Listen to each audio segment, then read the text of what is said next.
여러분은 존 덴버, 플라시도 도밍고 그러면 어떤 노래가 생각나십니까?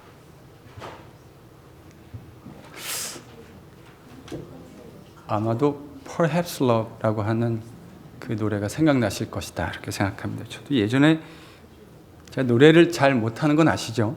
그래서 노래를 잘 부르지는 못했는데 이 곡을 정말 그 마이마이에 정말 많이 들었던 것 기억이 있습니다. Perhaps Love 이렇게 시작하죠.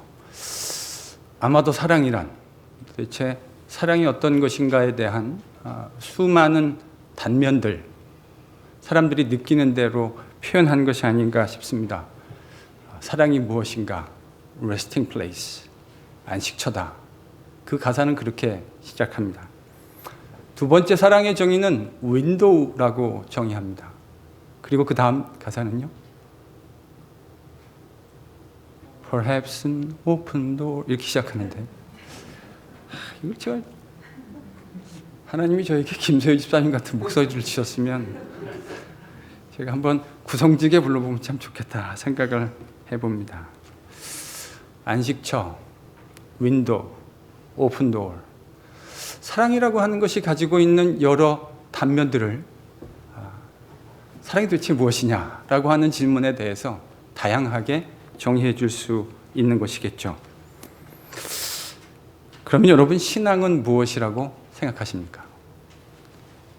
신앙, 믿음. 참 교회에서 많이 쓰는 말인데 도대체 신앙이 무엇이고 믿음이 무엇이냐라고 말한다면 딱히 우리의 말로 이렇게 말할 수 있는 것이 많지는 않지 않을까 하는 그런 생각을 가끔 해봅니다.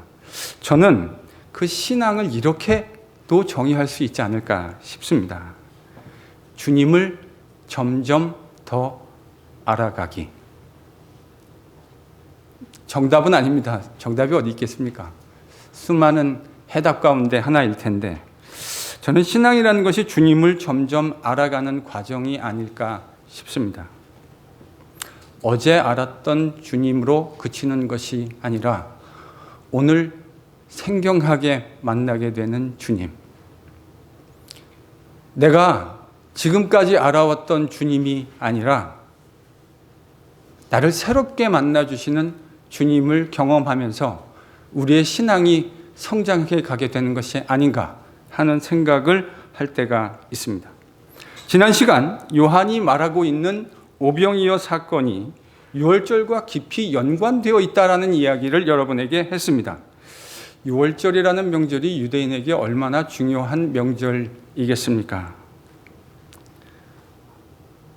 일본의 도발을 보면서 3.1절과 광복절이라는 것이 우리에게 얼마나 중요한 의미를 가지고 있는가를 다시금 생각해보는 이 시즌에 여러분 유대인에게 있어서 유월절이라는 건 말할 필요 없이 중요한 시즌이었습니다.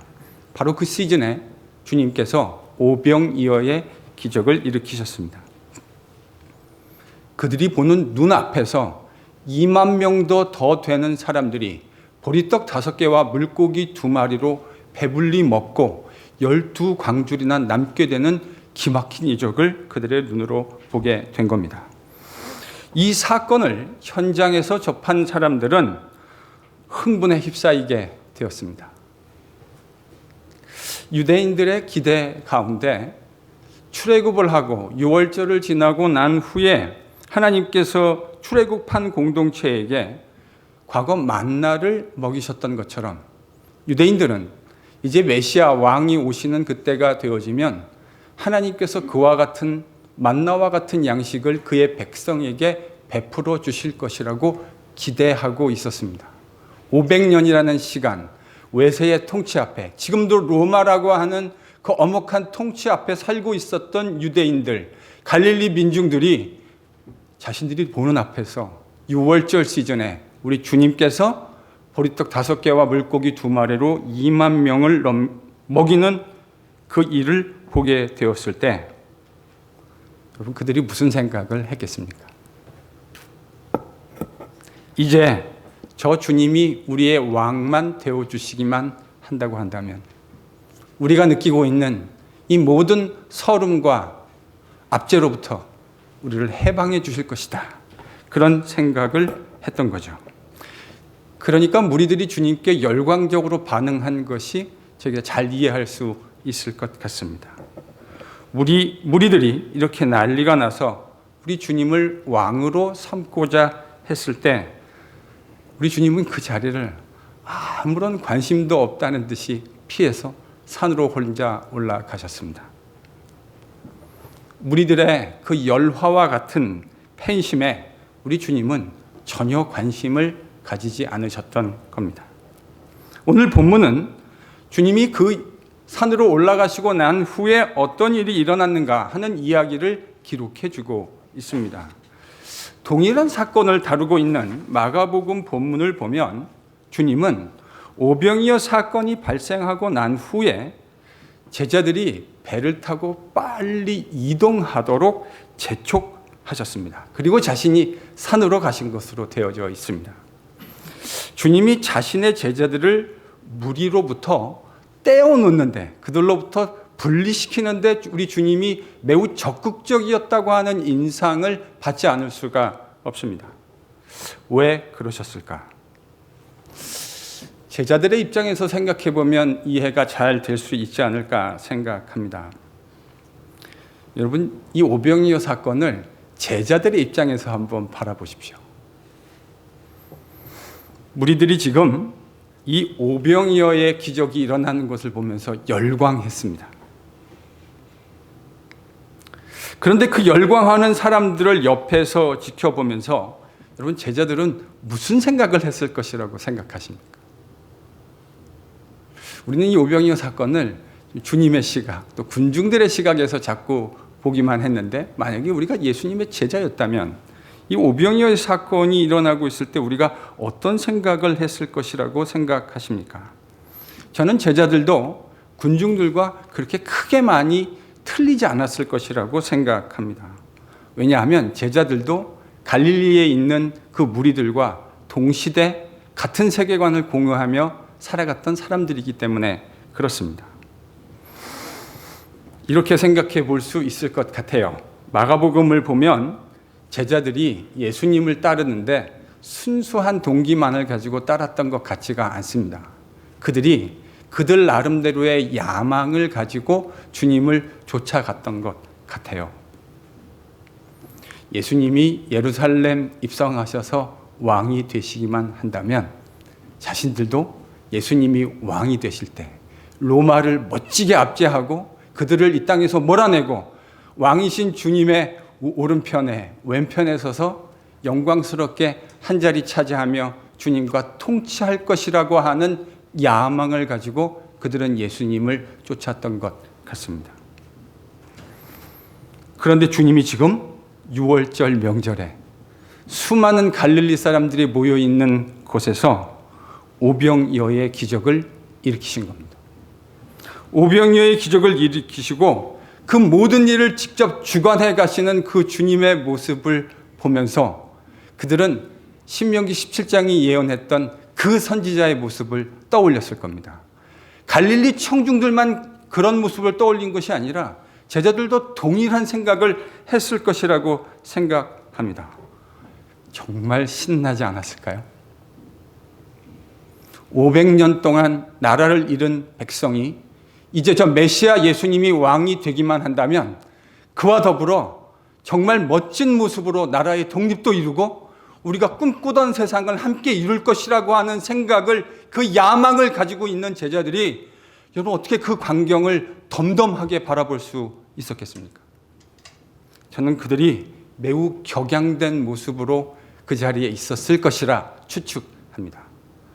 그 떡덩이를 나누어주고 물고기를 나누어 주시라고 하는 여러분 2만 명을 12명이 썰브한다고 하는 것이 얼마나 많은 시간을 썰브했을 것이라고 생각하십니까? 여기 우리 한 80명 같이 식사하는데 거기를 썰브한다고 해도, 몇 명이서 썰브한다고 해도 이게 쉬운 일이 아니지 않습니까? 12명이 2만 명이 넘는 사람들을 썰브한 겁니다. 저는 그들이 그 썰브하면서 하나도 힘들었을 것 같지가 않습니다. 그들은 정말 날아다니고 싶은 마음으로 섬겼을 것이라 그렇게 생각합니다. 왜요? 얼마나 기대했던 순간입니까? 그 자신들이 주님이라고 따라다니는 선생님의 모습에서 하나님이 보내실 메시아 왕의 모습을 보았으니까요. 아마 이런 생각이었을 것 같아요. 그 갈릴리 수많은 군중들과 함께 그 떡덩이 나누고 물고기 나누면서 이제 이 주님이 이루실 독립과 주님이 이루실 그 왕국에 대한 이야기를 꽃피우며 입에 침을 튀어가면서 여러분 얘기하고 싶은 충동이 막 올라오지 않았겠습니까? 그런데 이런 와중에 난데없이 주님이 보따리를 빨리 챙기라고 말씀하시는 겁니다. 서두르라는 거예요. 그리고 제자들을 그 들떠있는 갈릴리 군중들로부터 떼어내어서 제자들만 배를 타고 갈릴리 바다를 건너가시라고 말씀하고 계시는 겁니다. 왜 그랬을까? 제자들이 군중들의 팬심에 동요되지 않도록 조치하신 것이다 라는 생각을 하지 않을 수가 없습니다. 저는 그래서 지금 주님이 취하시는 이 일련의 조치가 제자 훈련의 일환이 아닐까 하는 생각을 하지 않을 수가 없습니다. 제자들이 지금 군중들과 함께 있는 것이 그들의 제자 훈련에 별로 도움이 되지 않는다고 주님이 판단하신 것 같아요. 그래서 주님은 팬심이 아니라 제자 훈련을 위해서 자신의 제자들이 배를 타고 빨리 움직이도록 조치하신 것입니다. 자, 그럼 질문해 봐야죠.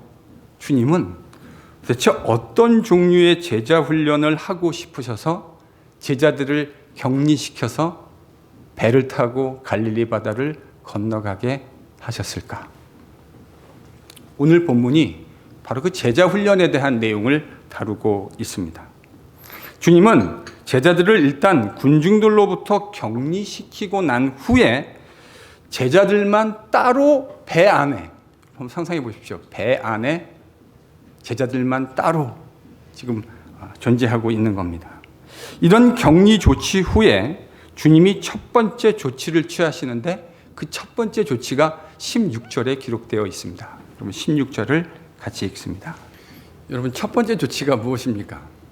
첫 번째 조치는 주님이 행하신 것이 아니라 행하지 않으신 것이 첫 번째 조치입니다. 주님이 뭘 안 하셨죠? 제자들과 함께 하지 않으셨어요. 제자들과 같이 지금까지 계속 오병이어의 사건도 같이 경험했고 주님의 명령에 따라서 제자들이 수행했는데 지금 이 순간에 제자들을 군중들과 격리시키신 주님은 제자들과 함께 있어주지 않으셨습니다. 이게 주님이 취하신 첫 번째 조치입니다. 주님은 아직 배 안에 있는 제자들에게 오시지 않았습니다. 제가 볼 때 일부러 늦게 가신 것 같이 보입니다. 주님이 일부러 시간을 지체하셔서 제자들에게 가시지 않자 제자들은 지금 어떤 상황에 처하게 됐습니까? 여러분 갈릴리 바다는 돌풍과 파도로 유명합니다. 갑작스럽게 돌풍이 불어서 파도가 있는 것으로 유명한 것이 갈릴리 바다예요. 주님께서 일부러 늦게 가시자 제자들은 바로 이런 돌풍을 만나게 되었고 파도에 시달리는 상황에 직면하게 됐습니다.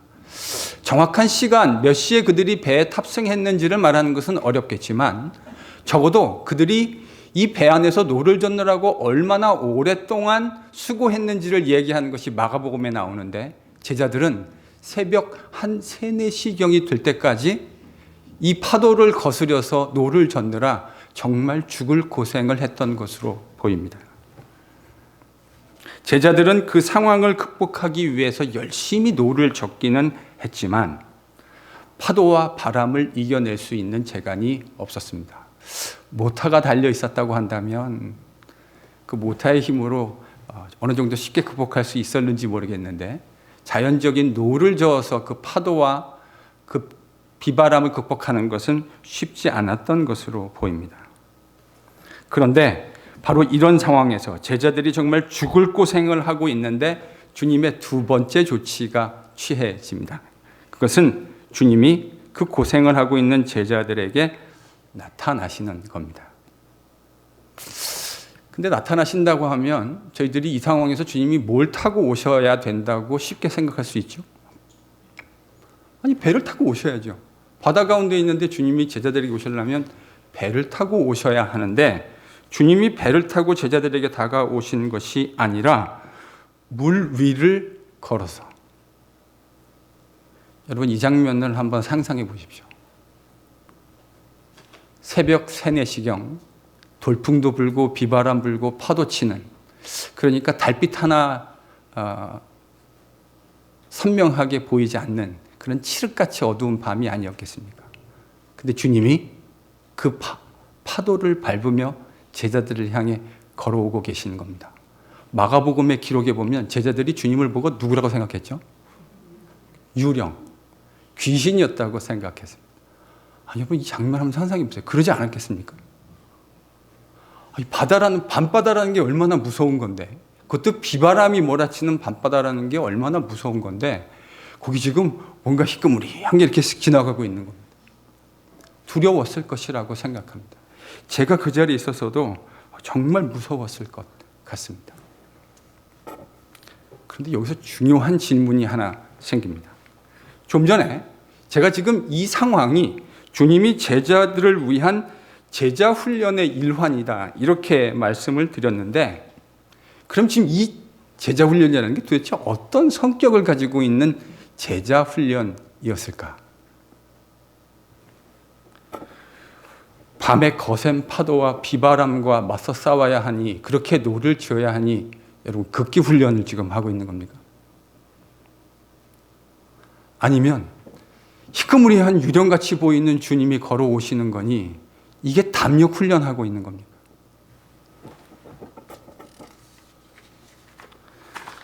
저는 이 제자 훈련의 핵심이 이거라고 생각합니다.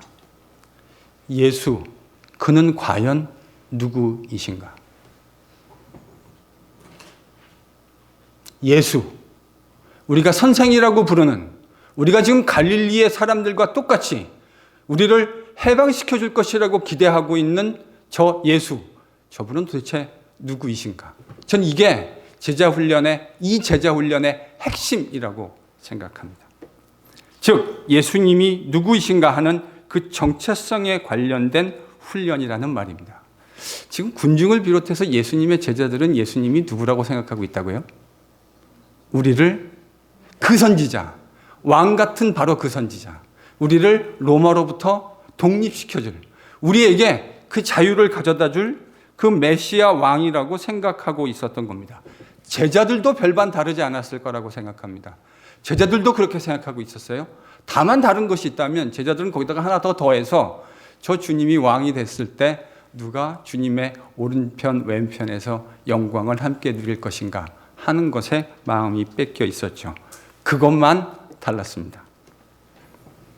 바로 이렇게 주님을 군중들과 제자들도 똑같이 이해하고 있는데, 그런 사람들을 향해서 주님이 지금 바다를 걸어오셨다고 하는 것, 이것이 그들에게 도대체 무엇을 의미했을까? 여러분, 지금 이 그림을, 이 입체적인 그림을 이해하시려면 여러분이 꼭 이해하셔야 하는 유대인들의 세계관이 한 가지 있습니다. 지난번에도 제가 이제 그런 비슷한 얘기를 드렸는데, 이 이야기도요, 단순히 예수님이 지금 서커스 하시는 게 아니에요. 니들은 아무도 무리를 못 걸어오지, 난 걸을 수 있어 라는 서커스가 아니에요. 이 주님이 행하신 일을 이해하시려면 여러분이 꼭 이해하셔야 할 유대인들의 세계관이 있는데, 그것이 욥기 9장 8절에 기록되어져 있습니다. 구약 769쪽입니다. 유대인들이요, 하나님이 어떤 분이라고 생각했냐면, 그들의 세계관 속에 하나님을 다양하게 표현할 수 있겠죠. 근데 그 하나님이 어떤 분이냐면, 하늘을 펴시고 바다의 파도와 물결을 밟으시는 분. 피조물과 구분되어서 창조주를 표현하는 그들의 시적인 언어입니다.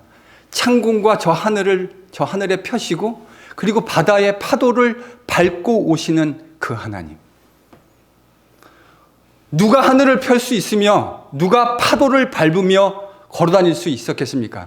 우리가 섬기는 하나님이 바로 그와 같은 하나님이라고 유대인들은 시적으로 표현하고 있었어요. 그런데 주님이 지금 문자적으로 그 비바람이 몰아치는 파도를 밟으며 제자들을 향해 두벅두벅 걸어오시고 있는 겁니다.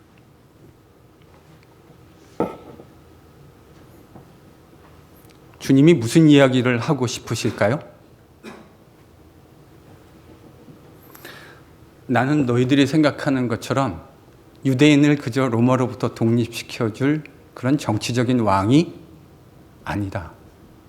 나는 너희들이 기대하고 있는 하늘을 창공을 펴고 바다의 파도를 밟으며 그의 백성에게 다가오시는 하나님이다.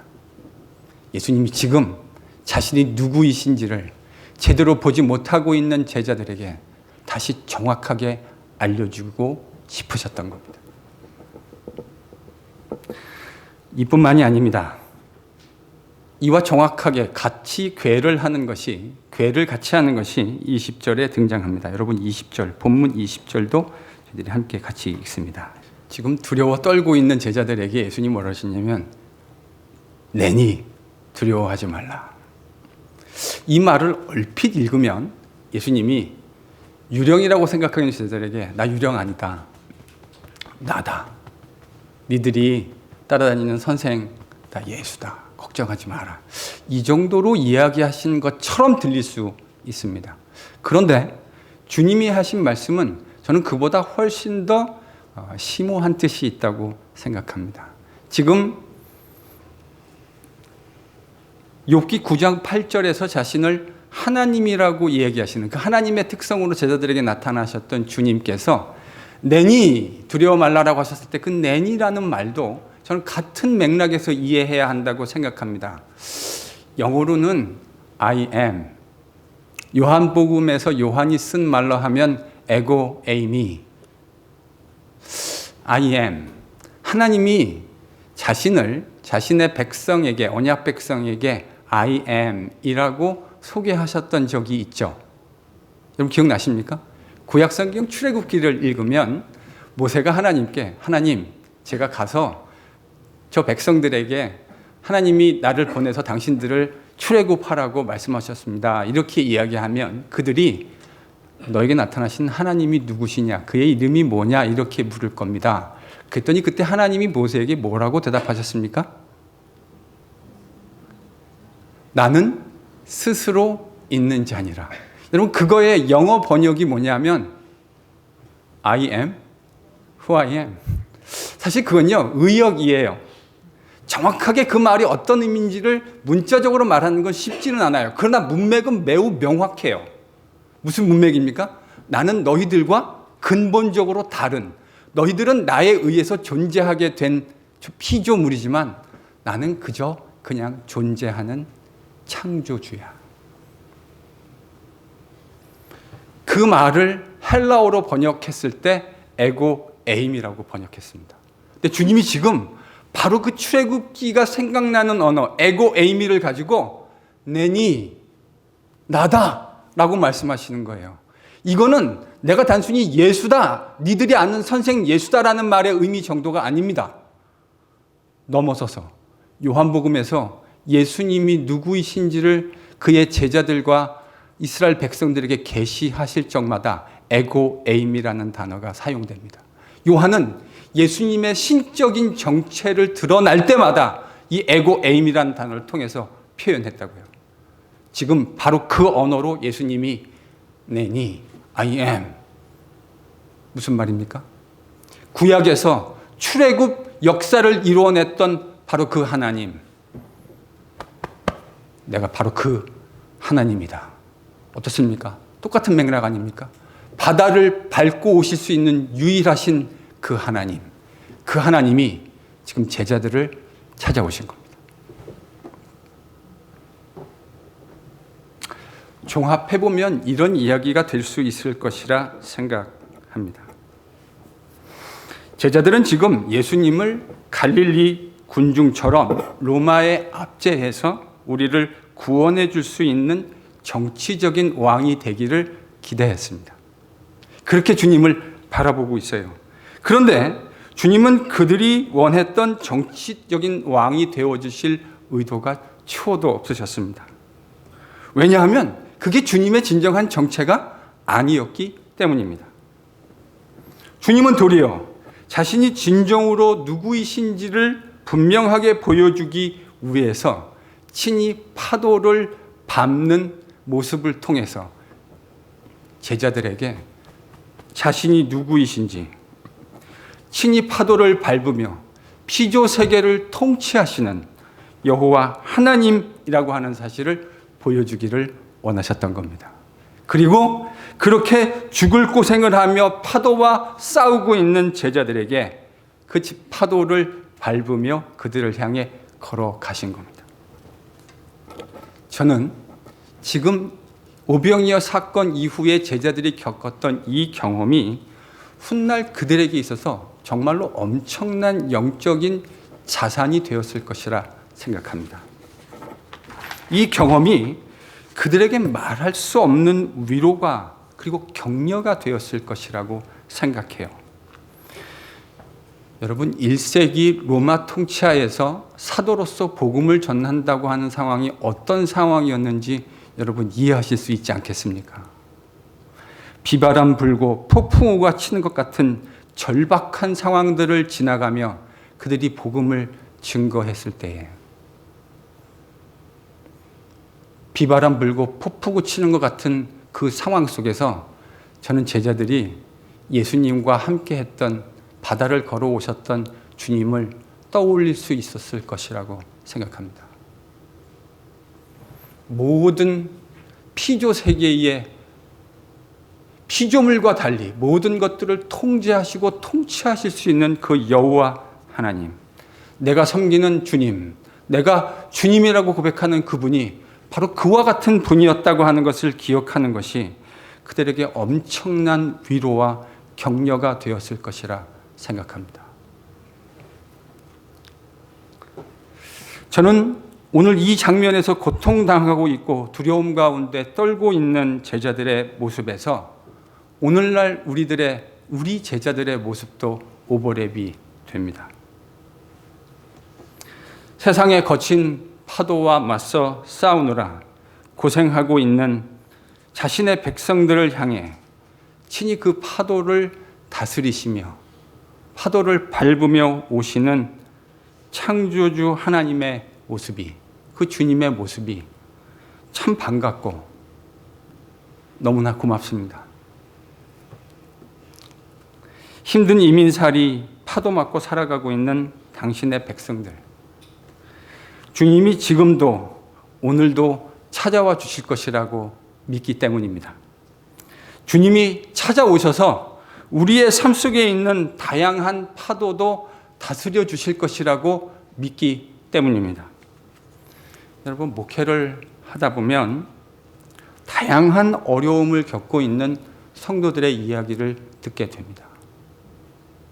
좋은 이야기도 한 두세 번 들으면 실증 나는 게 인간 아닙니까? 힘들고 어려운 이야기를 계속 듣는다고 하는 것이 여러분 그렇게 쉬운 일은 아닙니다. 여러분은 주로 몇 번 하고만 교제하시지만 저는 저희 교회 성도들 모두와 교제해야 합니다. 주일날 한 번이라도 제가 이렇게 보면요, 이렇게 한번 싹 스캔하잖아요. 그러면 누가 안 오셨는지가 한 번의 스캔에 사실은 보입니다. 왜냐하면요, 여러분이 늘 앉으신 자리에 앉으시거든요. 전국 과장에서 진짜 한 번의 스캔에 다 보여요.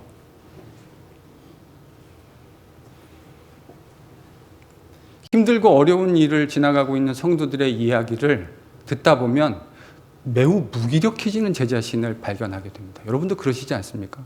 주변에서 어려운 일을 겪고 있는 사람의 이야기를 듣는데 내가 도와줄 수 있는 것이 아무것도 없을 때 여러분 얼마나 무력하십니까?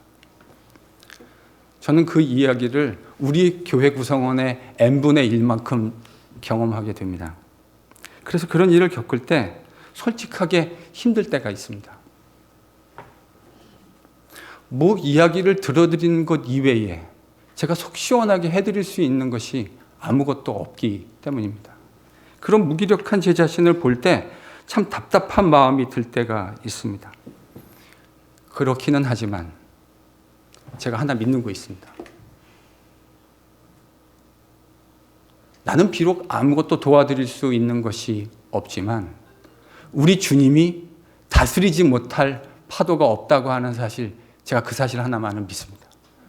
주님께서만 그 자리에 계셔 주시기만 한다고 한다면 지금 죽을 것 같은 그 파도도 주님께서 통치해 주시고 다스려 주실 것이라고 하는 것, 제가 믿습니다. 그래서 여러분들의 힘든 이야기를 들으면 저는 아무것도 해드릴 것이 없지만 주님께 기도할 수밖에 없게 됩니다. 그러니 여러분, 어떤 상황 속에서도 그 파도를 다스려 주실 수 있는 주님을 바라보실 수 있는 저와 여러분이 될 수 있었으면 좋겠습니다. 이민 생활 말하지 않아도 어렵다고 하는 것 저희들이 잘 알고 있습니다. 그러나 그것이 아무리 어려워도 우리 주님이 함께해 주시기만 한다면, 쉽지는 않겠지만 우리가 충분히 뚫고 지나갈 수 있게 될 것이라고 하는 사실을 함께 믿음으로 고백하는 저와 여러분이 됐으면 참 좋겠습니다. 그러나 주님은 우리에게 위로만 해주시는 주님은 아닙니다.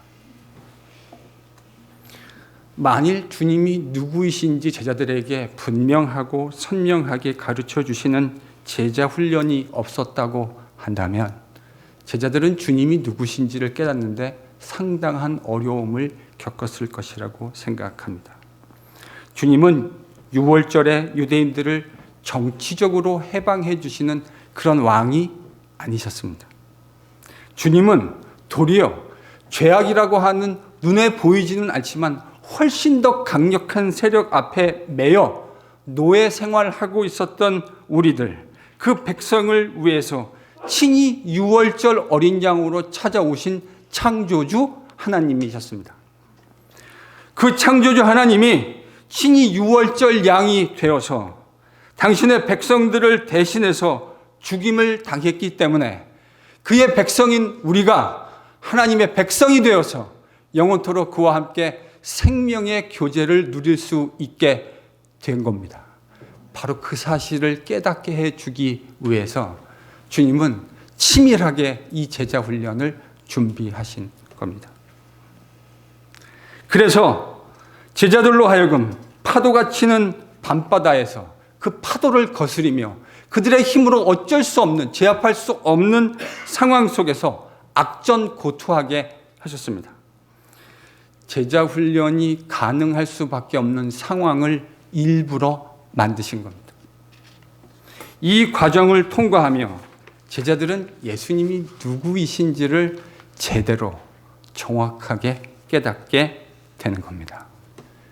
자신의 주님이라고 고백하는 그분이 누구이신지를 그들은 제대로 배울 수 있는, 학습할 수 있는 기회를 제공받게 된 겁니다. 사랑하는 성도 여러분, 이처럼 때때로 하나님은 우리들도 진정한 제자 훈련을 받게 하기 위해서 우리가 원하지 않는 상황으로 몰아가실 때가 종종 있습니다. 원하지 않는 상황에 처하게 하십니다. 원하지 않는 비바람과 파도를 역행해서 노를 젓게 하십니다. 내가 통제할 수 없는 여건을 허락하시기도 하십니다. 왜요?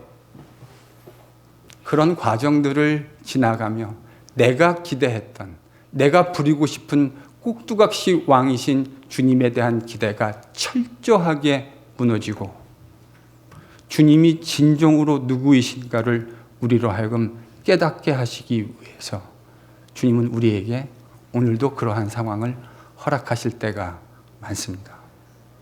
우리 안에 원하지 않는 상황과 비바람과 파도를 겪어야 하는 중요한 이유 중에 하나가 저는 제자 훈련이라고 생각합니다. 바로 이러한 깨달음을 요한이 나중에 깨닫게 된 거죠. 알게 된 거죠.